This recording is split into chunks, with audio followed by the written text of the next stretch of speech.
trend of business connecting. How you doing? Good morning again. 2 minutes off the hour of 8 o'clock, and we're here on Smart 24 TV to drive your business. This is what we do every day, Monday to Friday, dedicated from 6:30 to 10:50 a.m. To 9:50 a.m. to give you all those updates of what is happening from the world of business. Well, now, Zabo is giving you even more better advantages. More so if you continue watching Smart 24 TV. Use the USSD code *292#. Well, with Zabo, your investment journey can easily be kicked off with only 15,000 Ugandan shillings. Imagine investing as little as 50,000 Ugandan shillings. You can definitely grow your investment journey with that. *292# is the USSD code.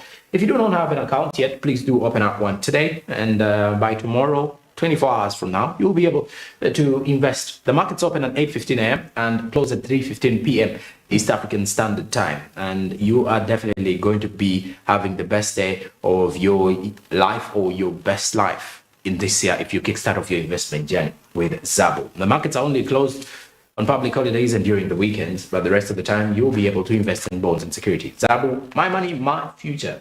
Alltech East Africa says, do something new. Well, you can do something new today, and that way it will be very possible for you to grow your investment journey. It is simple that way around. Okay, now let's get into the business tips and the business quotes this particular morning to see what is coming up from the motivation point of view. We start with our business tip.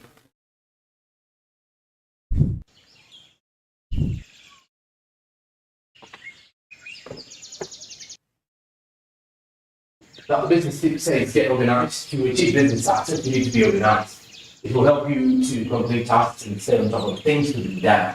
A good way to be organized is to create a to-do list each day.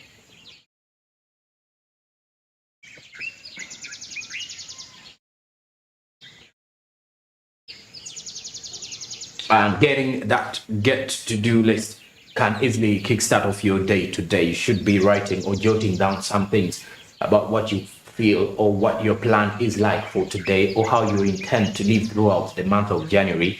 And then you will be able to benchmark. You go back, look at how the day has been, evaluate yourself. What have you done? What have you achieved? How have you been able to pass through the day, the week? What have you earned from that particular week? What ventures have brought in? What other new skill have you learned? So that way you're organizing yourself as a business owner and as well as an employee, wherever you are. Now let's get more motivation with the business quotes this morning.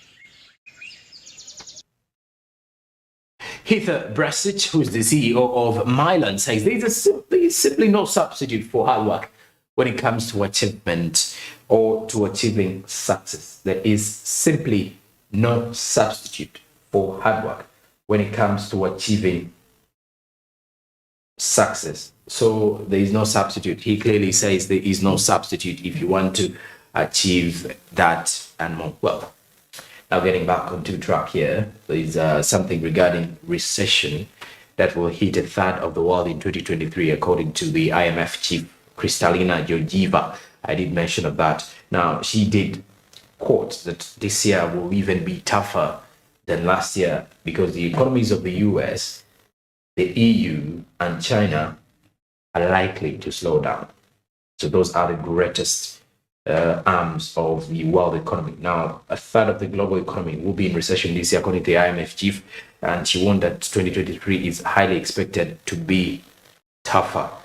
She was having a CBS News program where she had to highlight most of these. So how are we prepared as the country to go ahead of the economy this year, and how are we going to live? Now, speaking of that particular one, after the International Monetary Fund warning about the dark days ahead, Uganda will likely be among those that will be affected.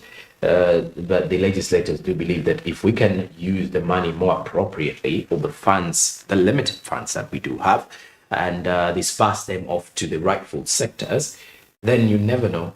You may be able to peruse through the year and be able to overcome the economic struggles that the country has been facing since COVID-19 and maybe hopefully recover. We have more in this update. By IMF report and warning to global countries over the economic depression, I think it's going to affect Uganda the more. Because as countries are struggling for economic recovery and being affected by external factors, but it's contrary to Uganda, because Uganda is now struggling for debt recovery. Our debt has gone beyond the capacity we can hold. We are being demanded over 80 trillions, which is even doubling the anticipated budget we are going to use. We are fighting both the external and the internal factors. Beside the external factors, the Ukraine and the Russia war, here in Uganda, we are having a common factor of economics, fighting against politics, and which consumes a bigger budget that is appropriated, allocated, and money is dispersed to politics.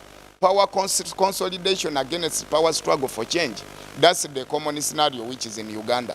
So much as we are entering a danger zone as a country, as we do celebrate the new year, I think for Uganda's case, I do anticipate a serious suffering, suffocation, and starving even without food, because the inflation has gone too high considering our currency.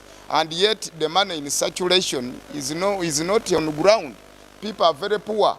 People don't hold any unit of money into their pockets. And even on their accounts. So I'm wondering what is causing the inflation. Where is the inflation coming from? The aggregate demand is high. The cost of living is high. The standard of living is high. The utility cost is very high. And yet the utility production is within our country. We have very many dams that are generating power. We have very many factories and infrastructures that are processing sugar. The farmyards that are growing sugar canes are more. They are plenty in place. We have a lot of water, the lakes, rivers, and different tributaries where water generation for clean water consumption is within the country and within our mandates. But the utility cost for water is high. The utility cost for electricity is very high. The production cost is very high, but production output is very low. Therefore, such abnormal economic concepts, I think they are an automatic description and definition for how Uganda is going to suffer. We need a political will in such a dilemma, whereby we can reduce and marginalize on the budget allocation for security, defense, and unclassified expenditures. Those are political factors. Then you concentrate on economics, any factor that can boost economics. We need to boost more and appropriate more on road construction. I wondered when the president was addressing just a day back, and he claimed for not putting more money into road construction, because on under allegation that even the roads constructed, people are not utilizing them. I think it was a poor observation. Where the road network of the country is poor, you don't expect transportation. And the transportation governs all other factors of production and aids to trade. And when you look into the concept of our roads, they are all shabby. I think UNRA and the other agencies that are working on roads need to revise themselves very well. They only must courage and renovate the roads where the president passage is always automatic. When you look at Munyonyo Salama Road, it has faded and compared even to Busabala Road, just because the president has created another escape route of the Entebbe Express Highway. Hardly uses this one. The Sapolo Road is very fake, lacks even trenches. Even the Bombo Road that uses the junction from the spotlights at Wandegeya up to Mulago Kubiri is very shabby, because the president does not use that. The Nakaseke Road, Gayaza Road, Jinja Road is always on beyond routine, but maintenance, regular maintenance as soonest as possible, but under incomplete all the time around, consuming taxpayers' money. So where the road network has been ignored, the security has been, health has been ignored, agriculture has been ignored, and education. I don't expect such a country to recover from an economic depression.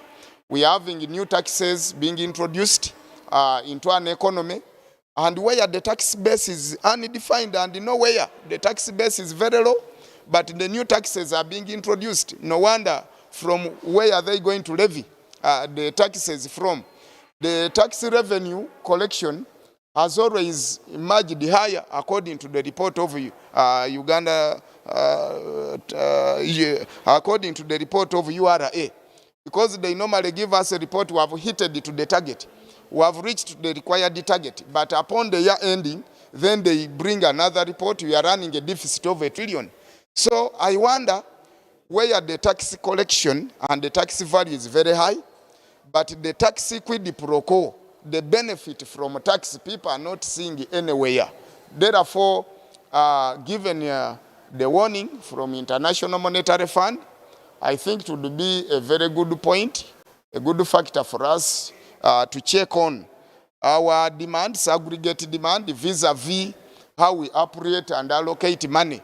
We need to revise the budget allocations, where we have the 50 trillions anticipated budget for financial year 2023-2024, and we are having 18 trillions under debt repayments, where we shall have even security consuming 50%, and which implies that other sectors, other ministries shall only base capitalize benefit from only 30%, and this 30% is always open to budget cut, whereby we can end up operating at 15%, and even the 15% as they do budget cut is not properly allocated to specific ministries. So the country might end up running an economy at only 15% of the anticipated budget, and this will affect the local man, the layman person so much, and I think the solution will lag nowhere, not until if we get the government will, the government priorities, the government opportunity cost to apply and the consideration of those factors that are inevitable, and forego other demands that can hold on. Because we have not registered any war into the country. We have not registered any political attack into the country. The political attack which would be there is a democratic one, by just dialogue and election, which does not cost much money. If the government is now struggling to consolidate power and strengthen power, then the mob justices, the hopeless and the angry youth, will also apply another struggle of power change, where we shall have the two focuses affecting the economy, hence affecting the social life of Ugandans. So this situation where the country has reached is a danger zone, is an alarming situation, is uncalled for, is a miscellaneous state. We can't run a country under insolvency where we have very many liabilities against the assets. So our country needs an upper hand of God to hold and have mercy upon Uganda. Otherwise, I'm predicting a lot of an increase in economic decay. I'm predicting an increase in abductions and violation of human rights. I'm predicting a number of family breakouts. I'm predicting a number of school dropouts. I'm predicting deformation of different ventures and investments, and I'm predicting a slavery economy where the investors, the foreign investors, are going to overlap and dominate, monopolize, and oligopolize the entire economy at the expense of suffering Ugandans.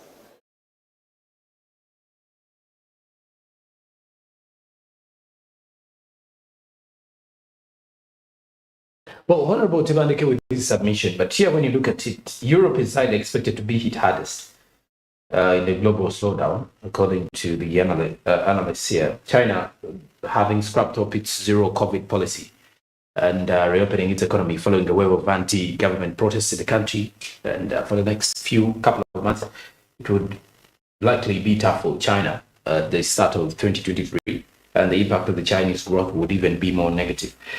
The impact of the region will be further negative. Now, the impact of the growth will as well be negative, according to the IMF chief. But here is that Uganda should be focusing on the different sectors that are very, very fundamental. Now, looking at the sectors that we can actually look at the agricultural sector in our country. This is one that we normally look at as the backbone of the economy, if it is the right word to use, and focusing on looking at it as the backbone of the economy. That means a lot of money or a lot of funds has to be disbursed in the sector to see that the key sector players, speaking of one, the farmers at the grassroots. President Museveni, during his speech or address to the nation, did say that there will be disbursing of close to 200 billion Ugandan shillings of through the parish development models. That means this money will be heading to the circles that were created last year, and this 2023 year, the same amount of money will be heading into the circles to ensure that the small households can still benefit from the various government projects. Now, the government programs that are laid on board through the Emilga look at the PDM, the parish development model, which is now the pillar of this current financial year, as we are already into the second quarter of the financial year 2022-2023. You get to realize that as the tough times are ahead, just like IMF has projected, we can still have a say by projecting our own usage of these particular tactics that will definitely be better for Uganda's economy. And also looking at the same situation, this is actually going to be a very huge time for countries, because it does come when the ongoing conflict in Ukraine shows no sign of abating after more than 10 months, while spiraling inflation, higher interest rates, and the surge in coronavirus infections in China is fueled by the Omicron variant. And I would still keep on telling you that if we can look at what is coming in here, recession will definitely hit a third of the world in 2023. This is according to Kristalina Georgieva, who actually does believe that if this is 2023, economies should tighten up more and see how they will be able to pass through 2023. Honorable Tebandeke had his own say in regards to what he does believe the government should be doing, and prioritizing key sectors, not over prioritizing on power consolidation, he does say, but this time on the economy strength. I didn't mention that later on in the S&P Insight. We shall be looking at Uganda's economic performance from the perspective of the Ministry of Finance Planning and Economic Development to lay for us how the year has been for the entire Ugandan contingent. And as we wait for a tougher 2023 ahead, it has quickly started off with some hot weather here in January. And of course, businesses and business people are still positioning themselves to see how they will be juggling their way through 2023. Well, better yet, it's just 5 minutes off the fact that the Zabo markets have been opened. So you as an individual, before 2023 becomes too hard, you can make it too easier and too soft for yourself. Star 292 hash is the USSD code for Zabo, and you can quickly invest in bonds and securities. The markets are officially open. It's just 5 minutes off the opening. So it's you can be the other person who will be part of the queue that has just reopened these particular Zabo markets. That simple, that's possible at the end of the expenses. Now, as we look at the fact that the IMF is projecting the economic landscape in regards to how the economies are going to be struggling, we just take an insight into Uganda's economic space if we are to look more about how we expect Uganda to recover. Well, if you look at the overview, the Ugandan economy grew at 4.6% during the financial year 2021-2022. That was faster than it had been anticipated due to an uptick in activity after the economy was fully reopened in January 2022. Now, as we're heading into the second quarter of the financial year, will the results be more? Because here, according to the overview, it grew by 4.6%. So one would actually think that we are having a great economy for now, but their potentials are there, that the rapid economic growth and development can clearly spur the recovery of our economic sector. And with the available situation, when you look at the inflation, that is actually, that already hit double figures last year. We hope that this time around it does decrease and the cost of living becomes less for those within the entire economic value chain. And there's lots of high expectations, the tourism sector being one of those sectors that are highly expected to give us a rise in the recovery situation for Uganda, but then also the agriculture sector, never being a doubt in regards to that space. And ICT does look like it is a sector that we should be looking at steadily to focus more on rebuilding again our economic space. Well, after the break, we shall be having sports business. The latest in Cristiano Ronaldo's move to Al Nassr in Saudi Arabia. Where is the money at? How will he be getting the money? We shall be breaking down a little bit more of what Cristiano Ronaldo will be earning at Al Nassr. Not only that, but also the club hitting a record jersey sales after the Portuguese captain joined their club last week before the new year. And of course, the latest from the entertainment business coming up shortly after the break with Baridio Andrew. This is Smart Men's Business. Good morning.